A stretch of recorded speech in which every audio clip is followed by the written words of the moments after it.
सुबह की पहली किरण के साथ जब मोहन अपने खेत पहुंचा तो उसकी आंखें फटी की फटी रह गईं। जहां कल तक धूल उड़ती थी, आज वहां घुटनों तक ऊंची हरी भरी फसल लहलहा रही थी।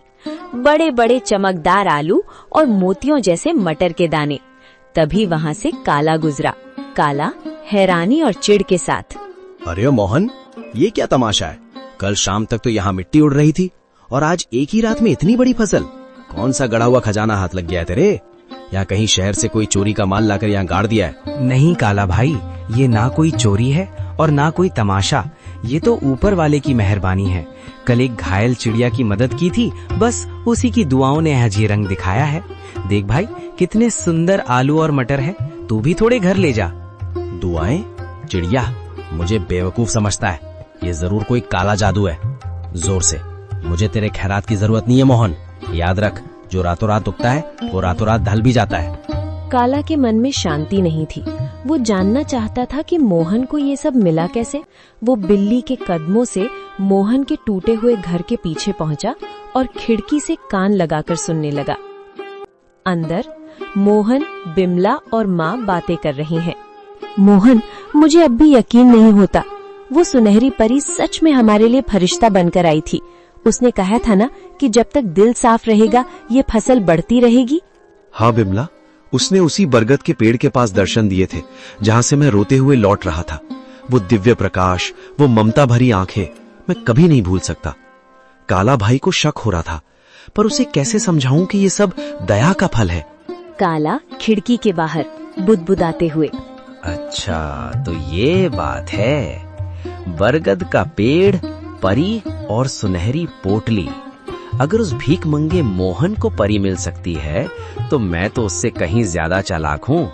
मैं भी कल उसी पेड़ के पास जाऊंगा और उस परी से सब कुछ छीन लूंगा। काला सुबह सुबह उसी बरगद के पेड़ के नीचे पहुंच गया। उसने एक जाल बिछाया और एक चिड़िया के आने का इंतजार करने लगा। उसने सोचा कि वो किसी चिड़िया को घायल करेगा और फिर उसकी मदद का नाटक करेगा। कहाँ है वो परी? ओ चिड़िया, बाहर निकल। देख, मैं तेरे लिए कितने दाने लाया हूँ। बस एक बार मेरे सामने आ जा और मुझे वो मखमली पोटली दे दे। मुझे आलू मटर नहीं, मुझे सोना चाहिए, चांदी चाहिए। मैं उस मोहन से बड़ा आदमी बनना चाहता हूँ। काला घंटों चिल्लाता रहा। कभी रोने का नाटक करता तो कभी लालच में पेड़ की टहनियां हिलाता, लेकिन वहाँ सन्नाटा छाया रहा। अचानक एक तेज ठंडी हवा चली और एक आकाशवाणी हुई। काला, प्रार्थना हृदय से की जाती है, लालच से नहीं। मोहन ने एक जान बचाने के लिए अपनी कमीज फाड़ी थी और तू एक जान लेने के लिए जाल बिछा रहा है।